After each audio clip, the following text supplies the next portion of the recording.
بسم الله الرحمن الرحيم وبه نستعين أما بعد فأعوذ بالله من الشيطان الرجيم بسم الله الرحمن الرحيم القارعة ما القارعة وما أدراك ما القارعة يوم يكون الناس كالفراش المبثوث وتكون الجبال كالعهن المنفوش فأما من ثقلت موازينه فهو في عيشة راضية وأما من خفت موازينه فأمه هاوية وما أدراك ما هي نار حامية صدق اللہ العظیم۔ وہ کھڑکھڑانے والی چیز کیسی ہے، وہ کھڑکھڑانے والی چیز، اور آپ کو کچھ معلوم ہے کیسی کچھ ہے وہ کھڑکھڑانے والی چیز۔ جس روز آدمی پریشان پروانوں کی طرح ہو جاویں گے اور پہاڑ دھنکے ہوئے رنگین اون کی طرح ہو جاویں گے۔ پھر جس شخص کا پلہ بھاری ہوگا وہ تو فقیر خواہ آرام میں ہوگا، اور جس شخص کا پلہ ہلکا ہوگا اس کا ٹھکانہ ہاویہ ہوگا۔ اور آپ کو کچھ معلوم ہے کہ وہ ہاویہ کیا چیز ہے، وہ ایک دہکتی ہوئی آگ ہے۔ یہ سورہ شریفہ جو آپ کے سامنے تلاوت کی سورۃ القارعہ ہے، اس کا پہلا ہی کلمہ القارعہ ہے، اس لیے اس کو القارعہ کا نام دیا گیا اس سورہ شریفہ کا۔ قرآن کریم کے آخری دو پارے 29 اور 30 کی یہ دو پارے اس کے اکثر صورتوں میں اللہ تبارک تعالیٰ نے قیامت کے خوفناک حالات کا تذکرہ کیا ہے کہ قیامت آئے گی اور وہ کس طرح آئے گی، پھر جنت کا اور جنت کی راحتوں کا، انعامات کا، اسی طرح جہنم کا اور جہنم کے عذاب کا بڑا تفصیلی تذکرہ اللہ نے ان آخری دو پاروں میں زیادہ تر فرمایا ہے۔ الغرض آخرت کا فکر ہی ایک ایسی چیز ہے جو دنیا میں آدمی کو اللہ کے حکم کے مطابق چلنے پر آمادہ کرنے والا ہے۔ اگر ہمارے دل و دماغ پر یہ فکر چھا جائے کہ مجھے اللہ تبارک تعالیٰ کے سامنے پیش ہونا ہے اور اپنے اعمال کا جواب دینا ہے، تو ہماری زندگی شریعت کے مطابق گزرے گی۔ قرآن کریم یہی چاہتا ہے کہ آدمی کے دل و دماغ پر آخرت کا فکر غالب ہو جائے، اور یہی وہ چیز ہے جو آدمی کو جرائم سے، برائیوں سے اور مظالم سے روکنے والی ہے۔ کتابوں کے اندر لکھا ہوا ہے کہ دنیا میں جرائم اور مظالم کا سلسلہ کیوں ہے۔ ہم دیکھتے ہیں دنیا کے اندر جرائم کا سلسلہ، مظالم کا سلسلہ ہے۔ لوگوں نے اس کے اسباب کے متعلق بڑی بڑی باتیں کہی، کسی نے کیا کہا، کسی نے کیا کہا، ہر ایک نے اپنے اپنے گمان کے حساب سے کہا۔ بعض لوگ یوں کہتے ہیں کہ ان جرائم کی اصل وجہ جہالت ہے، اگر تعلیم کو عام کیا جائے تو یہ جرائم کا سلسلہ بند ہو سکتا ہے۔ لیکن ہم دیکھتے ہیں کہ دنیا کے وہ ممالک جہاں پہ 100% تعلیم کی تعلیم ہے، وہاں بھی اسی طرح جرائم ہو رہے ہیں جیسے دوسرے ممالک میں ہو رہے ہیں۔ اگر ان جرائم کی اصل وجہ جہالت اور تعلیم کا فقدان ہوتا تو وہاں سے جرائم کا خاتمہ ہو جانا چاہیے تھا، لیکن ایسا نہیں ہے۔ بعض حضرات جرائم کی وجہ غربت کہتے ہیں، افلاس اور ناداری، کہ غربت کی وجہ سے آدمی مال حاصل کرنے کے لیے نئے نئے طریقے اپناتا ہے، جرائم کا ارتکاب کرتا ہے اور مظالم کا شکار ہوتا ہے۔ اگر غربت کو ختم کر دیا جائے تو جرائم کا خاتمہ ہو جائے گا۔ جن ممالک کی انفرادی آمدنی 100% کے اعتبار سے سب سے زیادہ ہے، یعنی سب سے زیادہ انفرادی آمدنی ان ممالک کی زیادہ ہے، تو وہاں پر بھی ان جرائم میں کوئی کمی نہیں، بلکہ دوسرے ممالک کے مقابلے میں وہاں پر بھی جرائم کی مقدار بہت ہی زیادہ ہے۔ معلوم ہوا کہ غربت بھی جرائم کا اصل سبب نہیں۔ بعض نے جہالت کا تو وہ بھی نہیں، بعض نے غربت کا، افلاس و ناداری کا کہ جہالت یہ وجہ ہے ان جرائم کی۔ اصل بات یہ ہے کہ آدمی کا اپنی آخرت کو بھلا دینا ہے اور اللہ کے سامنے اپنے آپ کا پیش ہونا، اس کو بھلا دینا، یہ اصل سبب ہے ان جرائم کا۔ آدمی کی طبیعت پر، ہماری طبیعت پر اگر آخرت کی جانب سے جو غفلت آ جاتی ہے، اس کے نتیجے میں ہم ان ساری برائیوں کا ارتکاب کرتے ہیں اور یہ مظالم کرتے ہیں۔ اگر کسی شخص کے دل میں آخرت کا خوف ہو، آخرت کا فکر ہو، دل و دماغ پر یہی چیز غالب ہو کہ مجھے مرنے کے بعد اللہ کے سامنے پیش ہونا ہے، اپنے کیے کا، اپنے کرتوت کا، اپنے اعمال کا جواب دینا ہے، تو وہ چیز آدمی پر بندش لگا دیتی ہے، پھر پہرا بٹھا دیتی ہے۔ اور اس طرح یہ فکر آدمی کو غلط کام کرنے سے، اسی طرح جرائم، مظالم، بدعنوانیاں اور بد اخلاقیوں کے ارتکاب سے یہ چیز آدمی کو بچا لیتی ہے۔ اگر آدمی زیادہ پڑھا ہوا نہیں ہے، ان پڑھ ہے، لیکن اس کے دل و دماغ پر آخرت کا فکر ہے، تو یہی چیز اس کو تنہائیوں میں بھی گناہ اور ظلم کا ارتکاب کرنے سے روکے گی۔ چنانچہ صحابہ کی سیرت میں واقعہ لکھا ہوا ہے، مفتی محمد تقی صاحب عثمانی علیہ الرحمٰن نے اپنے مواعظ کے اندر بھی اس واقعے کو بارہا نقل کیا ہے۔ حضرت عبداللہ ابن عمر رضی اللہ عنہما ایک مرتبہ مکہ مکرمہ کی جانب سفر کر رہے تھے۔ راستے میں ایک جگہ آپ نے شباشی کی، رات گزاری۔ وہاں ایک چرواہا پہاڑ سے آپ کے پاس آیا تو آپ نے اس سے پوچھا کہ تیرے پاس بکریاں ہے؟ عبداللہ ابن عمر رضی اللہ عنہما نے اس چرواہے سے پوچھا تیرے پاس بکریاں ہے؟ تو اس نے کہا جی ہاں۔ تو آپ نے فرمایا کہ ایک بکری مجھے بیچ دے، ایک بکری مجھے بیچ دے، اس سے میں اپنا کام چلا لوں گا۔ تو وہ چرواہا کہنے لگا میں تو غلام ہوں، یہ بکریاں جو ہے میرے آقا کی ہے، میری نہیں ہے۔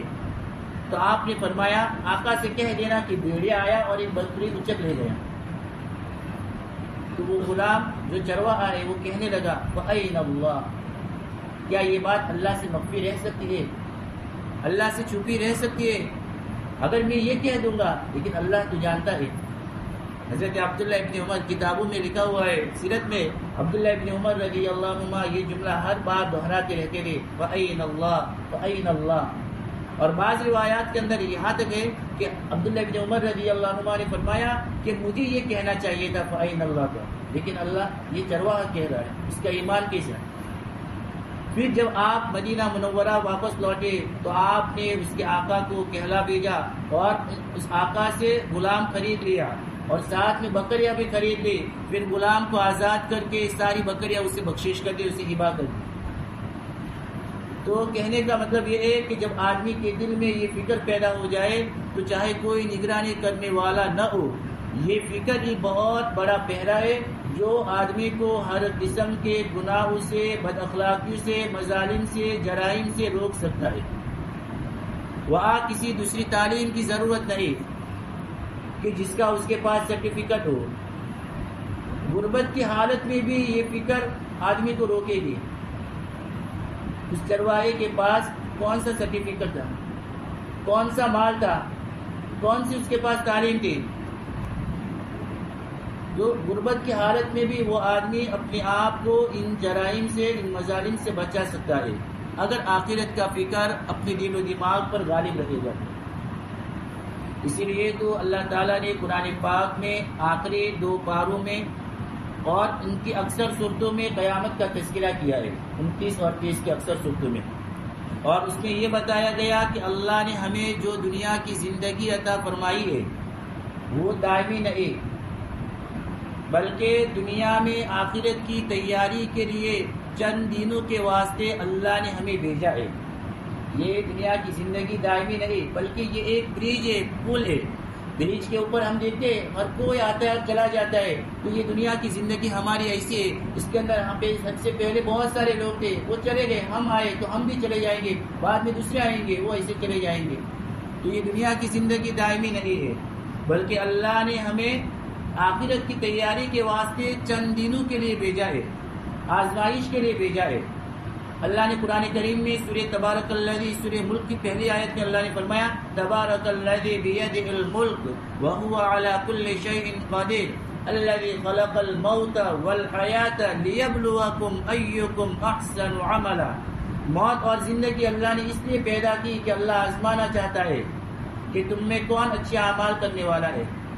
یہ دنیا کی زندگی اسی آزمائش کے لیے اللہ نے ہمیں عطا فرمائی ہے۔ یہ دنیا ہمیشہ رہنے کی جگہ نہیں ہے۔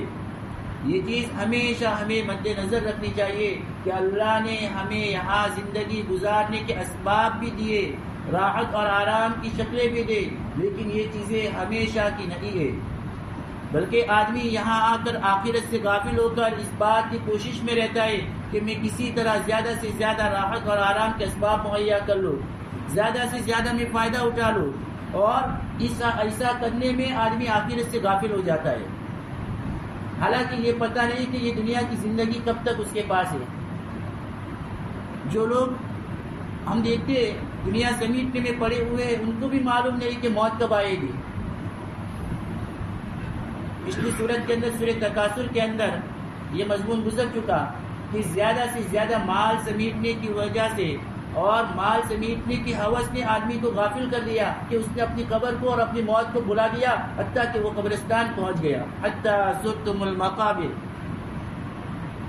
تو یہی وہ چیز ہے کہ جو آدمی کو غفلت میں ڈالتی ہے، دنیا کی مشغولیں اور اس میں ایک دم زیادہ انہماک۔ تو اس غفلت کو دور کرنے کا بس ایک ہی طریقہ ہے کہ ہمارے دلوں میں آخرت کا فکر پیدا ہو جائے، موت کا استحضار ہو جائے۔ اسی لیے تو ایک حدیث مبارکہ ہے، اللہ کے نبی علیہ السلام نے ارشاد فرمایا کہ عقل مند آدمی وہ ہے جو موت سے پہلے موت کی تیاری کر لے۔ عقل مند آدمی وہ ہے جو موت سے پہلے موت کی تیاری کر لے۔ الغرض، یہ جو دو پارے 29 اور 30، اس کے اکثر صورتیں جو ہے مکی ہے۔ جب اللہ تبارک تعالیٰ نے نبی پاک علیہ السلام پر ابتداء وحی نازل فرمائی، لوگوں کو ایمان اور اسلام کی دعوت دے گئے، ابھی شریعت کے دوسرے تفصیلی احکام نہیں آئے، نہ نماز ہے، نہ روزہ ہے، نہ زکوٰۃ ہے، وہ تو بعد میں آئے۔ ابتداء آپ کو ایمان کے اوپر محنت کرائی گئی، حلال و حرام کی بھی احکام اس وقت نہیں تھے، لوگوں کے دلوں میں صرف اور صرف آخرت کے یقین کو مضبوط کیا جا رہا تھا۔ تو اس وقت یہ صورتیں نازل ہوئی، اور مکی صورتیں جو ہے قرآن کریم میں ان کا بنیادی مضمون جو ہے 3 ہے، توحید، رسالت اور آخرت۔ یہ مکی صورتوں کے 3 بنیادی مضامین ہیں، توحید، رسالت اور آخرت۔ الغرض، یقین ہی وہ چیز ہے جو آدمی کو ہر قسم کے جرائم سے بچاتا ہے، اسی لیے اللہ تبارک تعالیٰ نے ان صورتوں میں اس کی طرف خاص توجہ دلائی ہے، اور آخرت اور قیامت اور جنت کے حالات اور اس کی نعمتوں کی تفصیلات، اس کے انعامات کی تفصیلات، اسی طرح جہنم کے حالات، جہنم کے عذاب کی تفصیلات اللہ نے ان مکی صورتوں کے اندر زیادہ تر بیان فرمائی ہے۔ اگر انسان کے دل میں آخرت کا فکر نہ ہو تو پھر انسان اور جانور میں کوئی فرق نہیں رہے گا۔ جسے جانور کھاتے پیتے ہیں تو انسان بھی تو کھاتا پیتا ہے، جانور بھی پیدا ہوتے ہیں اور مرتے ہیں، تو انسان بھی پیدا ہوتا ہے اور مر جاتا ہے۔ گویا زندگی کا کوئی مقصد ہی نہ ہوگا۔ جانوروں کے لیے آخرت کا کوئی حساب کتاب نہیں ہے، ان کے لیے زندگی کا کوئی خاص مقصد ہی نہیں، لیکن انسان کو تو اللہ نے اس لیے پیدا کیا کہ وہ آخرت کے لیے اعمال کرے۔ وَمَا خَلَقْتُ الْجِنَّ وَالْإِنسَ إِلَّا لِيَعْبُدُونَ، اللہ خود قرآن کریم میں فرما رہے ہیں۔ اگر آخرت کا فکر نہ ہو تو انسان اور جانور میں کوئی فرق نہیں رہے گا۔ تو اس فکر کو اپنی طبیعت اور اپنے دل و دماغ کے اوپر غالب کرنے کا اہتمام کرنا چاہیے ہمیں، اور ہر کام جو ہم کریں یہ سوچ کر کرنا چاہیے کہ کل مجھے اللہ کے دربار میں پیش ہونا ہے، اللہ کے حضور پیش ہونا ہے، اور اس کام کے متعلق جو ابھی میں کرنے جا رہا ہوں اس کے متعلق مجھے کل جواب بھی دینا ہے۔ کیا میں اللہ کی جانب سے اس کام کے متعلق کیے جانے والے سوال کا جواب دینے کی پوزیشن میں رہوں گا؟ یہ فکر ہمیں غالب رہنا چاہیے۔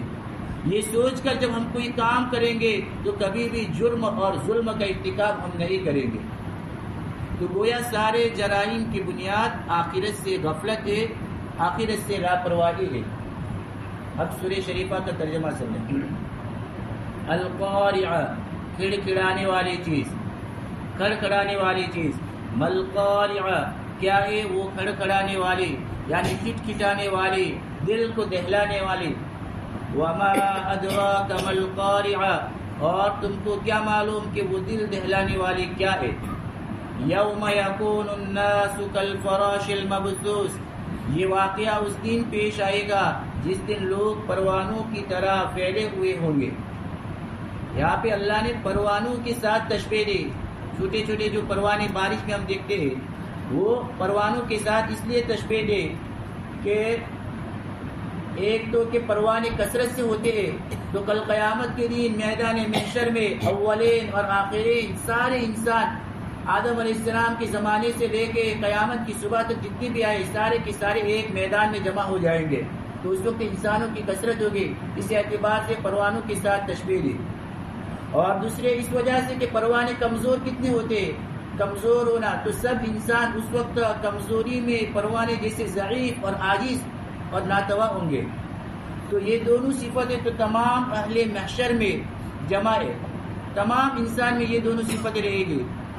اور تیسری ایک صفت بعض مفسرین نے لکھا ہے کہ بےتاب اور بے چین ادھر ادھر پھرنا، جو پروانوں میں ہم عام طور پہ دیکھتے ہیں، کوئی اوپر جا رہا ہے کوئی نیچے جا رہا ہے، یہ صورت مومنین کے ساتھ نہیں ہوگی، بلکہ مومنین جب اپنی قبروں سے اٹھیں گے تو اطمینان کے ساتھ اپنی قبروں سے اٹھیں گے۔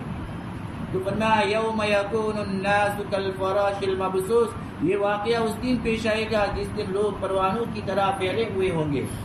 وتکون الجبال کالعہن المنفوش، اور پہاڑ دھنے ہوئے رنگین اون کی طرح ہوں گے۔ فاما من ثقلت موازینہ، جس کی ترازوئے وزنی ہوگے، یعنی جس کے نیک اعمال زیادہ ہوں گے، فہو فی عیشۃ راضیہ، تو وہ من پسند زندگی میں ہوگا۔ وَأَمَّا مَنْ خَفَّتْ مَوَازِينُهُ، اور جس کے پلڑے ہلکے ہوں گے، فَأُمُّهُ حاویہ، تو اس کا ٹھکانہ حاویہ ہوگا۔ حاویہ یہ ایک گڑھا، گہرا گڑھا ہے۔ وَمَا أَدْرَاكَ مَا هِیَہ، تمہیں کیا معلوم کہ وہ کیا ہے؟ اللہ نے فرمایا نار حامیہ، وہ دہکتی ہوئی آگ ہے، یعنی جہنم کی۔ القارعہ، قرع یقرع، اس کے معنی آتے ہیں کھٹکھٹانے کے، کھڑکھڑانا، جسے دروازے پہ ہم ٹوٹتے تھے۔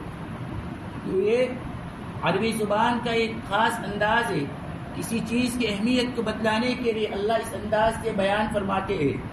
ہم اردو کے اندر کما حق کا اس کا ترجمہ کرنا چاہے اور اس تعبیر کو ادا کرنا چاہے تو ہم اردو میں نہیں کر سکتے، کہ جب قیامت آئے گی، سور پھونکا جائے گا تو ایسی خوفناک آواز پیدا ہوگی، اور وہ آواز ایسی خطرناک ہوگی کہ اس سے لوگوں کے کلیجے پھٹ جائیں گے۔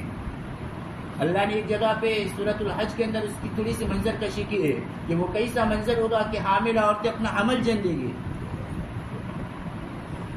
پھر اللہ نے فرمایا القاریہ، اسی کو اللہ نے فرمایا دل دہلانے والے، کہ اس کی آواز سن کر دل خوف کے اندر مبتلا ہو جائیں گے، ڈر جائیں گے۔ تو یاد کرو قیامت کو جو دل دہلانے والا اور کھڑکھڑانے والا ایک واقعہ ہے۔ پھر آگے اللہ تعالیٰ نے فرمایا یوم یکون الناس کالفراش المبثوث، کہ وہ پروانوں کی طرح یہ واقعہ اس زمان پیش آئے گا۔ بارش کے زمانے میں ہم دیکھتے ہیں کہ روشنی میں پروانے بڑی تعداد کے اندر نکل آتے ہیں، اور ان کا حال کیسا ہوتا ہے۔ تو وہاں پہ کل قیامت کے دن سارے لوگ جب قبروں سے نکلیں گے تو ان کا بھی یہی حال ہوگا، کوئی ترتیب نہیں ہوگی، دائیں بائیں اوپر نیچے ہر طرف ہر ایک اپنا اپنا رخ کیے ہوئے ہوگا، گویا کہ لوگوں میں ایک بے چینی اور خوف کی سی شکل پیدا ہوگی۔ یہ فرمایا وَتَكُونُ الْجِبَالُ كَالْعِهْنِ الْمَنْفُوشِ، کہ اللہ اس دن قیامت کے دن پہاڑوں کو ریزہ ریزہ کر دیں گے۔ حالانکہ ہم جانتے ہیں کہ پہاڑ کی سختی میں مشہور ہے۔ جب کسی آدمی کی سختی کی مثال دینی ہو، کسی آدمی کی سختی کی مثال دینی ہو تو ہم یہ کہتے ہیں کہ وہ آدمی مشکلات برداشت کرنے میں پہاڑوں جیسا صبر رکھتا ہے، پہاڑ کی طرح اس کے اندر استقامت ہے۔ لیکن وہی پہاڑ کل قیامت میں اللہ تعالیٰ اس کو بالکل دھنی ہوئی رنگین اون کی طرح بنا دیں گے، ہوا میں اڑ رہے ہوں گے، اس کے ذرات ہوا میں اڑ رہے ہوں گے۔ ایک جگہ اللہ نے فرمایا قرآن کریم میں وَإِيَ تَمُرُّ مَرَّ السَّحَابِ، جیسے بدل یا فضا میں ادھر سے ادھر ہوتے ہیں، اسی طرح پہاڑ بھی چل رہے ہوں گے، فضا میں اڑ رہے ہوں گے۔ دوسری جگہ اللہ نے فرمایا قرآن میں سورہ طٰہٰ میں وَيَسْأَلُونَكَ عَنِ الْجِبَالِ فَقُلْ يَنسِفُهَا رَبِّي نَسْفًا، یہ لوگ آپ سے پہاڑ کے متعلق سوال کرتے پوچھتے ہیں تو آپ کہیے کہ میرا رب ان پہاڑوں کو پیس کر کے رکھ دے گا۔ یہ سارے پہاڑ قیامت میں پسی ہوئی ریت کی طرح ہو جائیں گے. ریت کے ذرات کتنے چھوٹے چھوٹے ہوتے اور دھنے ہوئے اون کی طرح اڑتے ہوں گے. گویا کہ زمین بالکل سپاٹ ہو جائے گی. اسی کو اللہ نے اسی آیت کے بعد فرمایا وَيَذَرُهَا قَاعًا صَفْصَفًا. اب زمین بالکل سپاٹ ہموار چٹیل میدان کی طرح ہو جائے گی. جب پہاڑوں کا یہ حال ہوگا تو ہم اندازہ لگا سکتے ہیں کہ وہ کیسا خطرناک واقعہ پیش آئے گا اس وقت. اس موقع پر کیا ہوگا, کامیاب کون ہوگا؟ اسی کو اللہ نے فرمایا فَأَمَّا مَنْ ثَقُلَتْ مَوَازِينُهُ. جس کی ترازوئے بارے اور وزنی ہوگے وہ من پسند زندگی میں ہوگا. من چاہے زندگی میں. اللہ نے مختصر سا جملہ استعمال فرمایا فَهُوَ فِي عِيشَةٍ رَاضِيَةٍ. اس دنیا میں کوئی بڑے سے بڑا حکمراں ہو, بڑے سے بڑا صاحب ثروت ہو, صنعت کار ہو, یا کسی بڑے سے بڑے ملک کا سربراہ ہو, لیکن کوئی بھی آدمی دنیا میں یہ دعویٰ نہیں کر سکتا کہ سب کچھ اس کے دل کی خواہش کے مطابق ہو رہا ہے. میرا یہاں پہ کوئی دعویٰ نہیں کر سکتا, بلکہ بہت سی باتیں وہ ہوتی ہے جو اس کے دل کی مرضی کے خلاف ہے. وہ چاہتا کیا ہے اور ہوتا کیا ہے. دنیا ہے ہی ایسی جگہ کہ وہاں آدمی کی پسند کے مطابق سب کچھ نہیں ہوتا. بہت سی باتیں ہماری پسند کے خلاف بھی ہوتی ہے. تو اللہ تعالیٰ فرماتے ہیں کہ جن کی ترازو ہے, جن کے نیک اعمال غالب ہوں گے, وہ قیامت کے دن اپنی من پسند زندگی میں ہوں گے, یعنی اللہ ان کو جنت میں بھیجے گا. چنانچہ حدیث مبارکہ ہے اللہ کے نبی علیہ الصلوۃ والسلام نے ارشاد فرمایا جنت میں ایسی ایسی نعمتیں ہیں ما لا عین رأت ولا اذن سمعت ولا خطر على قلب بشر. ایسی نعمتیں جن کو نہ کسی آنکھ نے دیکھا, نہ کسی کان نے سنا, نہ کسی کے دل میں اس کا خیال گزرا. ایسی ایسی نعمتیں اللہ نے جنت میں رکھی ہے. اور قرآن کریم میں ایک جگہ اللہ نے یہاں تک بیان فرمایا وَلَكُمْ فِيهَا مَا تَشْتَهِي أَنفُسُكُمْ وَلَكُمْ فِيهَا مَا تَدَّعُونَ. کہ تمہارا جو جی چاہے گا ایسی من پسند چیزیں تمہیں وہاں جنت میں ملے گی. دنیا میں کوئی آدمی یہ دعویٰ نہیں کر سکتا کہ جو اس کا من چاہتے وہ اسے مل جاتا ہے. کبھی ملتا ہے, کبھی نہیں ملتا. تو جنت تو ایسی جگہ ہے جو مانگوں گے اللہ کی طرف سے سب کچھ دیا جائے گا. الغرض دنیا کی زندگی ایسی ہے کہ یہاں پر راحت کے ساتھ تکلیف لگی ہوئی ہے. یہاں کی خوشی کے ساتھ غم کا کانٹا بھی لگا ہوا ہے. راحت کے ساتھ تکلیف لگی ہوئی ہے, خوشی کے ساتھ غم بھی ساتھ میں لگا ہوا ہے. اللہ نے دنیا کی بناوٹ ہی ایسی رکھی ہے. مثال کے طور پر ہم کھانے بیٹھے, دسترخوان پر طرح طرح کے انواع و اقسام کے کھانے لگے ہوئے ہیں, کھانا کھا رہے ہیں, لیکن ساتھ میں ہمیں یہ ڈر اور یہ کھٹکا بھی لگا ہوا ہے کہ کہیں زیادہ مقدار میں کھانا پیٹ میں پہنچ گیا تو بدہضمی ہو جائے گی. تو اس چیز کے کھانے کی وجہ سے کہیں کوئی نقصان اور بیماری نہ ہو جائے. اسی طرح ہر نعمت کے ساتھ کوئی نہ کوئی غم اور فکر لگا ہوا ہے یہ دنیا کے اندر. لیکن جنت کا حال تو یہ ہے لا خوف علیہم ولا هم يحزنون. جنتیوں پر نہ تو کوئی خوف ہوگا, نہ ان کو کوئی غم ہوگا, نہ آئندہ کا کوئی فکر, نہ ماضی کا کوئی غم. وہ ان سب چیزوں سے بے فکر رہیں گے جنتی. جبکہ دنیا میں آدمی پر یہ ساری چیزیں غالب ہوا کرتی ہے. گویا اگر ہم لوگ ایسی من پسند زندگی گزارنا چاہتے ہیں تو جو ہمیں جنت میں ملے گے تو اس کے لیے ہمیں اس دنیا کے اندر جو اللہ نے ہمیں مختصر سی زندگی دے اس کے اندر ہمیں نیک اعمال کا اہتمام کرنا چاہیے, اور نیک اعمال کا ذخیرہ اپنے پاس زیادہ سے زیادہ جمع کرنا چاہیے. اور ایسے نیک اعمال کے جن کی وجہ سے ہماری ترازو وزنی ہو جائے. ایک بات. دوسری بات, دنیا کی تکلیف یہ خالص تکلیف نہیں ہے. دنیا کے اندر جو تکلیف ہے وہ خالص تکلیف نہیں ہے, اور دائمی ہمیشہ کی بھی تکلیف نہیں ہے. جیسے راحت یہ خالص اور دائمی نہیں ہے, بلکہ راحت کے ساتھ تکلیف بھی لگی ہوئی ہے. تو اسی طرح تکلیف بھی خالص تکلیف نہیں, بلکہ تکلیف کے اندر بھی اللہ تعالیٰ کی بہت ساری نعمتیں ہوتی ہے دنیا کے اندر. مثال کے طور پر ہم بیمار ہو گئے تو علاج کرنے کے لیے ڈاکٹر موجود ہے, طبیب موجود ہے, دوائیں موجود ہے, عیادت کرنے والے ہمارے دوست احباب گھر والے موجود ہے, خدمت کرنے والے اسی طرح ہمارے رشتہ دار موجود ہے. لیکن جہنم میں کوئی پوچھنے والا نہیں. وہاں کی تکلیف خالص تکلیف ہے اور وہ دائمی تکلیف ہے. جنت کی نعمتیں خالص نعمتیں ہے اور وہ دائمی نعمتیں ہے. لیکن دنیا کے اندر ایسا نہیں. جہنم میں جو تکلیف ہوگی اس تکلیف کا نہ کوئی علاج ہے نہ اس کی کوئی دوا, اور وہاں پہ کوئی تسلی دینے والا بھی نہیں, نہ کوئی خبر لینے والا. دنیا میں تو اللہ تعالیٰ نے ان تکلیفوں میں راحت کے سامان بھی پیدا کیے, جیسا کہ ابھی میں نے آپ کے سامنے عرض کیا. بہرحال کوئی آدمی من پسند زندگی دنیا میں گزار ہی نہیں سکتا. وہ جیسا چاہے کہ میں ویسا چاہوں, جیسا چاہوں ویسا ہی میرے خواہش کے مطابق سب کچھ ہو جائے, ایسا کوئی آدمی دنیا کے اندر اپنی زندگی نہیں گزار سکتا. اور ایسی زندگی تو وہ جو ملے گی وہ آخرت میں ملے گی, جنت میں ملے گی. لہذا ہمیں چاہیے کہ ہم ایسے اعمال اور نیک اعمال کا اہتمام کریں جس سے ہمارے اعمال کی ترازو وزنی ہو جائے. اور وہ وزنی کیسے ہوگے پھر انشاءاللہ اگلی مجلس میں ہم اس کو بیان کریں گے. اللہ تبارک تعالیٰ قرآن احکام کے مطابق زندگی گزارنے کی ہم سب کو توفیق عطا فرمائے.